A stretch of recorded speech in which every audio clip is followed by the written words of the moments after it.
Welcome to the Zero Noise Marketing Podcast. This is Jason Tanner. Today we are excited to be talking to Dean Hannon from Drive Engagement in Toronto, Ontario. Dean's company provides an early warning system to help corporations stabilize revenue flow and growth by keeping their sales force engaged. While corporations depend on talented sales teams, their motivations are often a mystery, even for the most dedicated sales manager. And in today's episode, Dean is sharing with us how the latest data is being used to develop predictable roadmaps to engaging your sales force. This is the Zero Noise Marketing Podcast. Welcome, Dean. How are you today? Terrific, Jason. Thank you so much for having me on. I appreciate it. It's a pleasure. So we talk a lot about the prospecting and the marketing sides of the sales equation, or side of the sales equation, and we're really excited to hear about the sales side of it because that's where the rubber meets the road for many companies. So first of all, would you mind telling me a bit about your background? Absolutely, Jason. I grew up in the hospitality industry, always been in the business pretty much my whole career. And within the last 20 years of my career, I've migrated into sales, marketing, and previous to that, I've been customer service and operations. So again, been my whole life in the industry. About 10 years ago was when a really interesting turn happened in my sales career. I took a promotion managing people in Canada and the Caribbean, and that was really the start of my engagement journey, if you want to call it that. The job presented an amazing challenge, and it was an international and multicultural nature of the business. And what I mean by that is I had 9 people working for me that lived in 4 countries and served 17 others and spoke 6 different languages. So it was an amazing opportunity. But I had to throw out what I thought I knew, and I had to look for a better way to manage people. And I did that by looking for some proven research, and I'd previously done that for sales, but I hadn't done that for people. So it was a really, really interesting journey. And the reason I bring all that up right at the beginning is I think we're going to talk a lot about this, is that whether people are in sales or what department they're in, or doesn't matter what culture they're in, what I quickly learned, and Gallup and other companies have quickly proven is that we act in very different ways and we express ourselves very differently. But all members of a high performance team, they look for the same consistent and constant behavior from their managers, and they expect their managers to act in a certain way and basically look after their needs. And I wasn't expecting that. I was expecting a lot of different cultural type training, which there is a little bit of that. But for the most part, all of our employees look for the same actions and behaviors from their manager. So it sounds like you had to resist relying upon your cultural understanding or your instincts to bridge the divide between you and your salespeople. Absolutely. It was, again, once I learned that, managing people really with the same behaviors, it became a little bit easier, but I still had to look for that research to show me that diverse team still needed a constant way to be managed. And I went looking for research. I went looking for books, as we tend to do. We look for latest and greatest business book. And I, one day through a airport, stumbled on a book by Gostick and Elton called The Orange Revolution. And it was really simple. The front cover said how one great team can transform an entire organization. I thought that might have been a bit of a stretch, but I said, you know what? I got a couple hours to burn. I read the first 20 pages, touched on team engagement and how to create breakthrough teams, no matter where they were from or how they were structured. And I said, wow, now you've got my attention. This is exactly what I'm looking for. And one of the things that really caught my eye was how they boiled down engagement and high performance by a focused on 5 areas. And I was fascinated. It was really around having strong goal setting capabilities, developing trust within your team, holding accountable yourself, your team, your organization, and your customer, which I thought was really fascinating. Having really, really strong communication mechanisms and techniques within your team, and how your team is recognized. And I thought to myself, that's really not that difficult. If I really start to apply this, I'd have some foundational pieces to go on. And it really changed the way I managed from that day right until today, in the way I manage people. It moved the needle from, managing, because people always ask me, how did that really change? And I thought, because, what I tell them is it moved the needle from managing by feel to a more structured approach, but still authentic, to how I lead people. And it affected me so much that I now partner with Gostick and Elton through their company Culture Works. And, it may come up again in the conversation, but I was so impressed by what they did. I'm now partnering with them on the work that I do today. So certainly our listeners will be relieved to hear that there is a bit of kind of consistency and certainty and regularity to the approach. But what were the results of throwing yourself into that full It's a bore? great question. When you go into it head first, as I did, and you went in with a lot of trepidation, and it's not, it doesn't feel incredibly natural at the beginning because you're actually looking at something a little bit more scientific, if you will. But what I realized quickly was, and this is the feedback that I get from my team, was that my management style became more reliable and consistent. And it had been a little inconsistent previous to that because I did a lot of it by feel. And I really appreciated that feedback and really gave me a lot of energy from that feedback because I hadn't heard that before. And it was what I'd always wanted to be as a leader. But stylistically, it remained true to myself, which was really, really helpful for me as well, because the way I am, I love to work with authenticity, and I love people who work with me with authenticity. But what it allowed me to do was to keep that piece and also focus on what really mattered to the team versus on what I thought mattered to the team. And that really was a game changer. When we regularly addressed items around communication, how are we communicating effectively as a group? Are we holding ourselves accountable? These accountability pieces we talked about before, we regularly talk about that to make sure that the right accountability was there. Recognition, are we recognizing each other for a job well done? Are we doing enough of that? Are we doing it in the right proportion? And, we would continuously look at ways to build that trust within the team so that everyone, to overuse the term, got each other's backs, but they really did have each other's backs. They knew they could lean back and the person would get them in the time when they really needed it.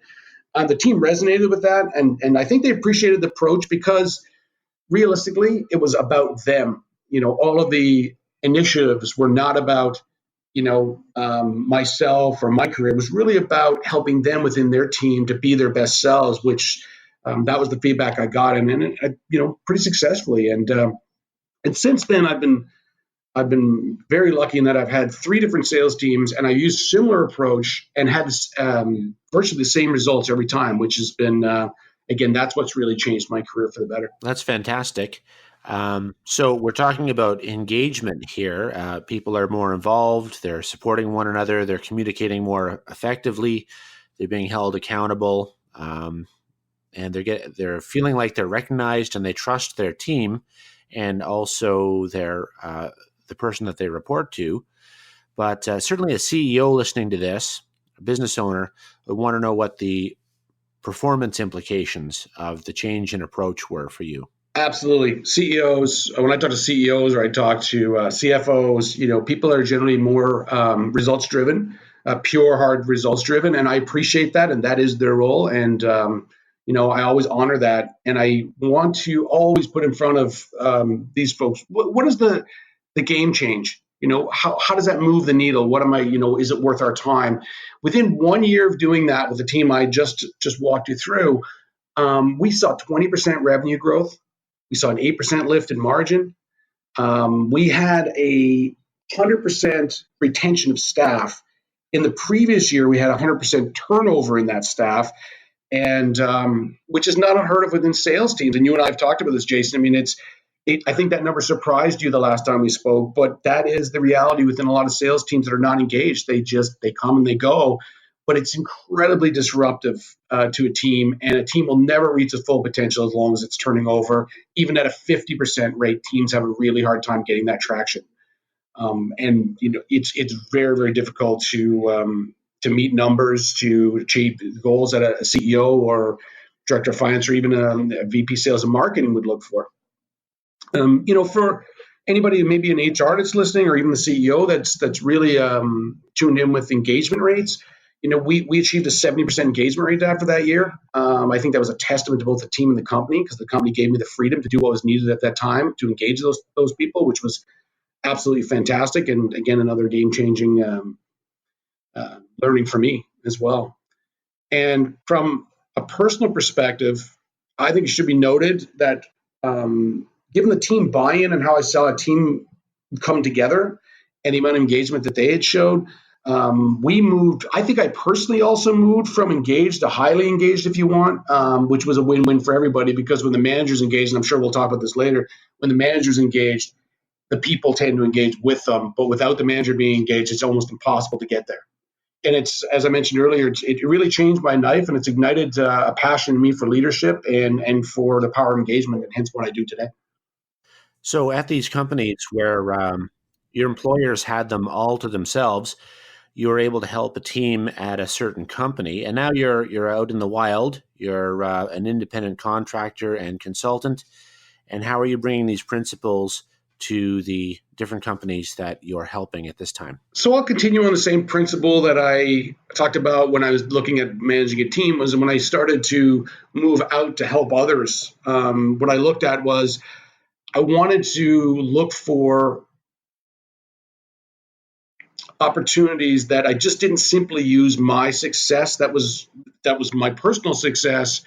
Using some of the research, as I knew that probably wouldn't work for everybody. So I knew it was going to be pretty challenging. So basically, what I did, Jason, is I went to work, did some intensive research. I landed on 3 organizations that I wanted to partner with after doing my research, and there one was Gallup. University recognized as a leader in engagement research. And the data they bring forward around engagement is unbelievable. So I decided to become a Gallup certified strengths coach, and I also use their Q12 engagement survey as a real foundation to understand where companies are today. And that really, working with them has been terrific, absolutely terrific. The Culture Works, as I mentioned, with Gostick and Elton, who was a really strong influence on me early. I also partner with them as well. And I currently deliver their all-in culture training, and also they have what's called a motivators assessment. And basically, what they look at is what gets people out of bed in the morning. And it's not that simple. It's highly scientific, but it really is understanding what that motivation is, and again, use that effectively as well. And also Myers-Briggs. There's a lot of people interested in personality assessments and really getting that core personality. A lot of organizations have already done Myers-Briggs, so they wanted to leverage that to see how they could use that data when they go to engage their people. So between Gallup, CultureWorks, and Myers-Briggs, it's a really well-rounded program to, without going into a sales pitch here, I mean, it's using their data around personality, strengths, and motivations to give, managers, leaders, sales managers a really clear picture of their team, and also a new way to drive world-class results for companies, for people who are maybe finding that they're just not getting that. You're getting data from various sources here. What have you particularly learned from the Gallup data that would allow a manager to engage with their salespeople better? Yeah, I mean, we literally could do 3 podcasts on, the information that I use from Gallup, but really looking at some of the key findings. Just read another book, actually, they just published called It's the Manager, which is an amazing read for anybody if they want to try it on Amazon. Again, I'm not selling on behalf of Gallup, but it's worth the read. It's really fantastic. Talks about teams and engagement as well. But the information, the one thing that's really stuck out for me with Gallup, and this is one that I keep going back to, and even with my own practices, the stat, if you remember one thing from this podcast, is 70% of the variance in employee engagement is determined solely by the manager. It's the quality of the manager is the single biggest factor in an organization's success, right? That's right in the first few pages of that book. And I've heard that before. I've seen it on the website, but when I read it in hard print, I was actually amazed with that stat and the power of it. And has that been your personal experience as well? Absolutely. Yeah, absolutely. I mean, if you walk into a company today, and you'll see groups that are some engaged, some disengaged, some, there's a lot of variance. Invariably, the top managers that are seen as the most progressive managers are the ones with the highest employee engagement rate. There's an old saying where they say, it doesn't matter how much you know, it matters how much you care. And it's a huge piece for engaged managers. And that variance is huge. People say they often quit their bosses, they don't quit companies. There's a lot of different lines I could use, but I guess the principle is the same, which is that manager makes a huge difference in people's lives because they touch them on a day-to-day basis. And I remind leaders all the time to remain confident and humble. I think it's critical. That's your job, is to be confident on behalf of your team, but stay humble. And the reason I say stay humble is because the following data, I'm going to give you a few pieces of data here, again, from Gallup, that show this. At any one time is critical, I think, for leaders to remember that only between 15 to 30% of their team is engaged in delivering their maximum results. 50 to 75% of their employees, on average, are actively looking for new work or looking for openings. Only 22% feel their leadership have a clear direction for their organization, and only 20% have a clear understanding of the organization's goals. As a manager, just those 4 pieces of data alone show you that we have a lot of work to do collectively. No matter who you are, no matter how good you are at what you do, there's still a lot of work to be done. And the great thing is, you don't need a giant new piece of machinery. You don't need a new computer software system. These are all directly under your control and under your influence as a manager. So that's where that 70% comes in. When you start tying people back to their organizations, you start connecting with them. It changes people's career. And as it's changed mine, and I've seen it happen to others, and the work is incredible. Well, this all sounds like it will make a lot of sense for your rank and file employees. But salespeople, they're kind of eccentric, and some of them are rock stars inside of an organization. Is there anything special that we need to remember when we're trying to manage salespeople? Yes. I hesitate on that because it's such an opportunity. We see a lot of people getting into sales management who may have been the best sellers or may have come from another department. So some unique things I would say to remember about salespeople is, there's one you're going to remember they ride an emotional roller coaster. They have emotional swings that are not caused by them being emotional by nature, but it really is the wins, the losses, the peaks, the valleys, sometimes simultaneously in the same day. It can be a really difficult role within an organization. There's a lot of pressure. I mean, they are really the only group that start their month or their period, whatever that may be, at zero. Which is unique in a corporate structure. The CEO may share some of that, but each salesperson says, "Oh my goodness, I have very little carryover of goodwill from last month or last year," and they really do live in a "what have you done for me lately" world. Which is, again, we know what we sign up for as salespeople, but those are some of the really tricky things you need to know when you're managing salespeople. And you've got to really manage that, and not to get into too much sales leadership theory, but you really have to manage the highs and the lows, even keeled. The best sales leaders that I know stay even keeled. They don't get too high on the highs, and they don't get too lows on the lows. And it is a balancing act, because everybody wants to celebrate you win, but you can't celebrate too big. And on a loss, you can't get too down. You have to keep your team in that you and I have talked about the band, the famous band, where you keep everybody within a certain band so that they can recover quickly and also come down off the pedestal quickly as well and get back to work. It's what we need to do is keep producing. It's again what we signed up for. And they're human beings with real feelings and real emotions, and that has to be managed. I'm glad you volunteered that last little bit of information. Certainly supporting people during their lows, that's intuitive, but managing them during their highs. Do you mind actually expanding upon that a little bit? Not at all. So this is actually something I learned, early in the day, especially when I started to do a lot more engagement work. I thought if we, over celebrated the highs, it would drive performance. And to some degree, it does help, because people know when they have a big win, they're going to win big. But what I quickly started to see is the reality of life. There may have been someone that just took a big loss sitting across the table from them. And that almost felt a little embarrassing for them at some level. They felt, frankly, they felt embarrassed about it. There's also, when you put it up so high, it's really hard to bring someone back to earth. So you really, again, it's not that you don't want to celebrate. I want to be clear about this. You want to celebrate the wins because they are wins and they're exciting.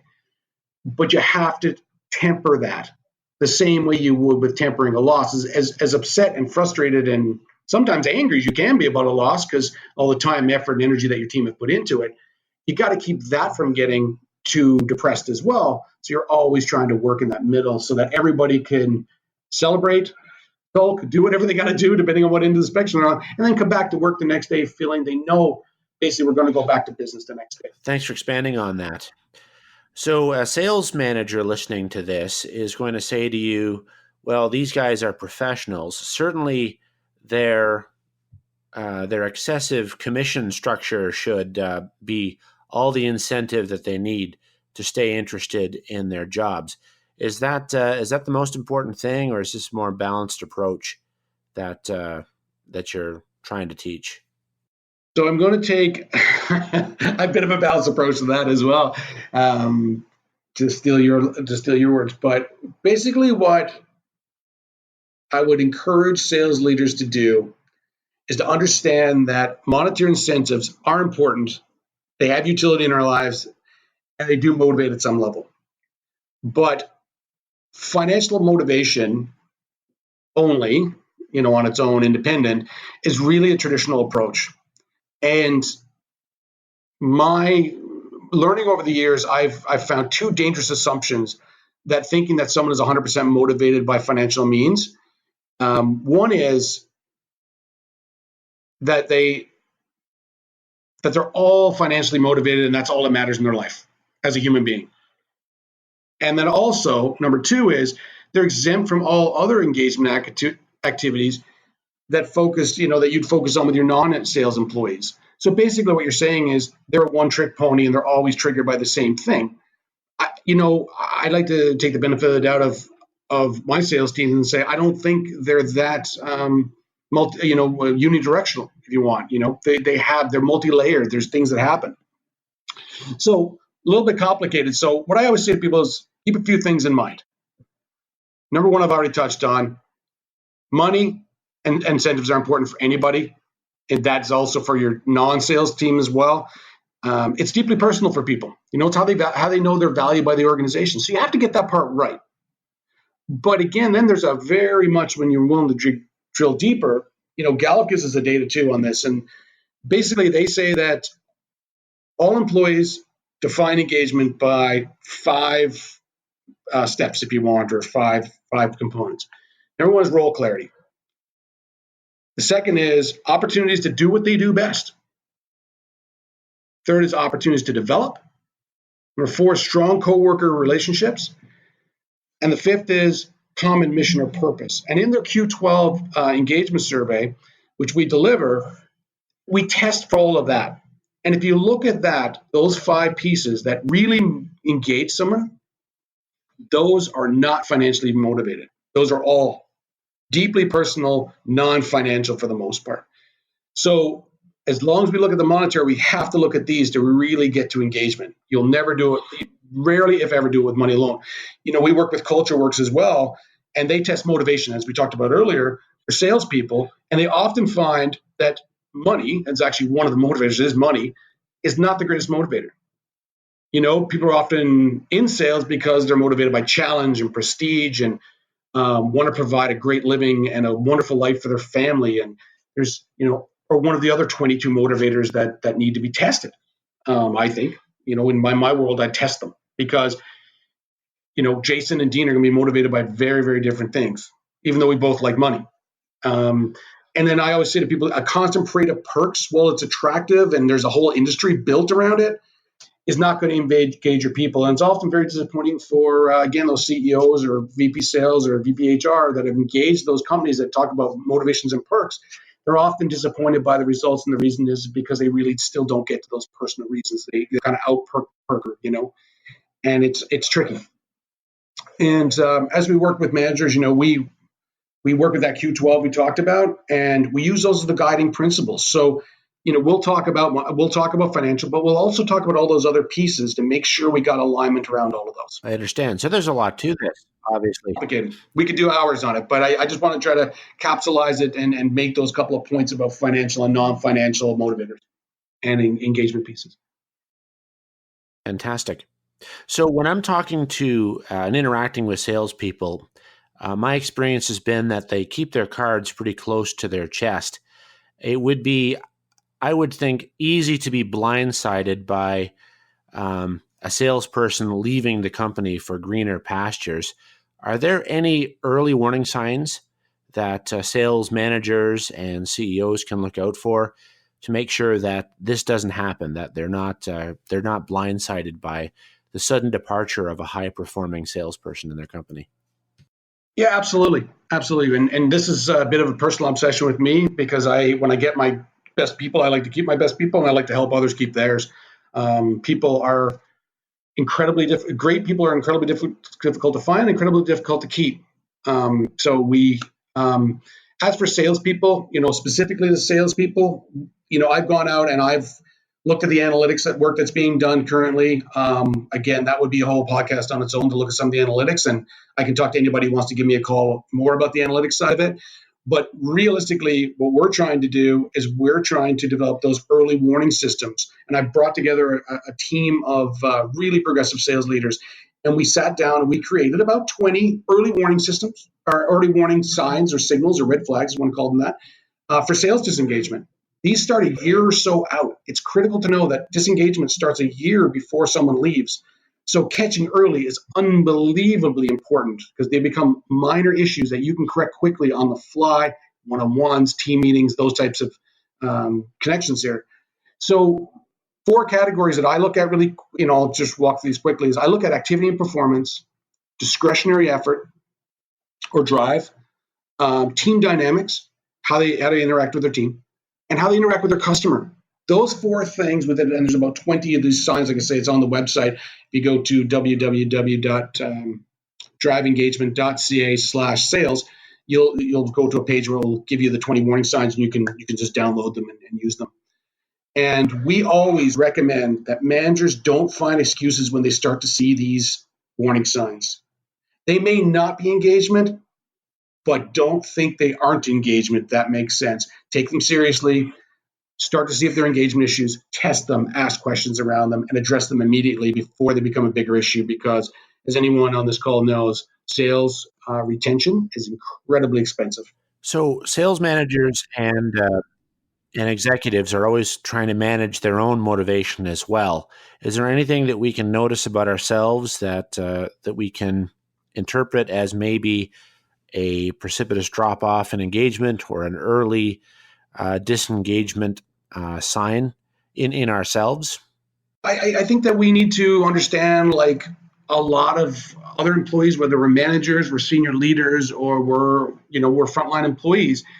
I think we need to understand that most of us won't bring engagement issues to the front. Some people, it comes from a lack of disengagement. When you see people just entering the workforce or others, they have they don't really know what is normal. So they may have a lack of self-awareness and not be able to define or articulate what that looks like, their disengagement. Some people are afraid to bring it forwards because if they say, like, I'm not as connected with the organization as I was 6 months ago, there's almost a fear that may be a sign of disloyalty. There's some embarrassment about it when everybody else on the team feel everyone else on the team is engaged and they feel like they're slipping away. There's a bit of embarrassment, fear, lack of self-awareness. I touch on all 3 of those because it could be any one of them. And I think the early warning signs is when you start to feel a disconnection at any level, address it with a leader. Bring it to their attention and say, hey, this has happened. Am I the only one? What's going on here? Can you help me with that? And, if you have a strong leader, they want to hear that. They want to help you through that. They don't want you sitting there feeling like you're separating from the organization. Even if you stay and you sit in your chair for the next 2 years, they still don't want you to feel like you're not there. And it's critically important at all levels. And when I was talking about engagement, people feel that engagement is an HR or a CEO initiative. yes, it starts that way with culture, and it starts that way with rollouts, and it starts that way with funding and anything else that happens with these initiatives. But it is everyone's responsibility. Engagement needs to be activated and managed at three levels. When I always use the word activated and managed together, because activated means just to start it up, and managed means on a day-to-day basis. Senior leadership cannot let it out of their strategic focus. It always has to be on the table. When meetings happen, when any kind of event happens, it's always on the table. Managers in a week-to-week basis need to be engaged themselves, which means that they need to talk to their senior leaders if they're feeling that disconnection we talked about. But they also are the 70% variance that they're that part of the equation. So they have to remain engaged and feeling engaged. And also, it's then their job to take 50%, or I would say it's a 50-50 split with the employee. Employees have to bring a lot to the table as well. They're responsible for their own engagement at some level, but managers are responsible to provide all of the elements. And we talked about this a lot in Q12. We talked about it throughout the podcast, of things people need to do to step up for their part of it and hold their accountability for it as well. So it's a three-tiered system. And if senior level, management level, and employees all work together to make sure engagement is on the table, stays on the table, and is worked on a day-to-day basis, companies have a lot of success, and they reach those goals and all those numbers that we talked about earlier. I mean, it happens that way. Well, thank you for sharing all this information with us today, Dean. I'm sure any manager listening will be eager to manage the motivation and mojo and performance of their sales team better. How can people reach out to you? Sure, absolutely. So just to, if I could make one final point, if you're sitting today and you're listening to this and you say, I tried the engagement thing, it doesn't work. We've had people come and go. I would say take one more fresh eye approach on it. Try it again. It does work. It produces results. I promise you, whether or not you call me or you call someone else or you just practice it yourself, you will see that change happen, and you'll never see better results, and you'll never, frankly, enjoy your job more. So to answer your question, sorry about that. I digressed a little bit. At any point, if someone listening would like to reach me, they can reach me direct on my phone at 888-722-4491. Again, it's 888-722-4491. They can reach me by email. I'm always on my email at dean@driveengagement.ca, or they can find our contact information on the web at driveengagement.ca. Once again, thank you very much for sharing this with us, Dean. And we're all looking forward to more of the companies that we work with and work for taking advantage of this fresh, new, and somehow oddly familiar approach to encouraging and engaging people that are working with us. Jason, thank you so much. It's been a real pleasure. Appreciate it. This has been the Zero Noise Marketing Podcast. Connecting with your ideal prospects in an authentic way does not have to be a complicated process. Visit us at zeronoisemarketing.com to learn more about making zero noise marketing strategy an important part of your business success. I'm Jason Tanner. Thanks for tuning in.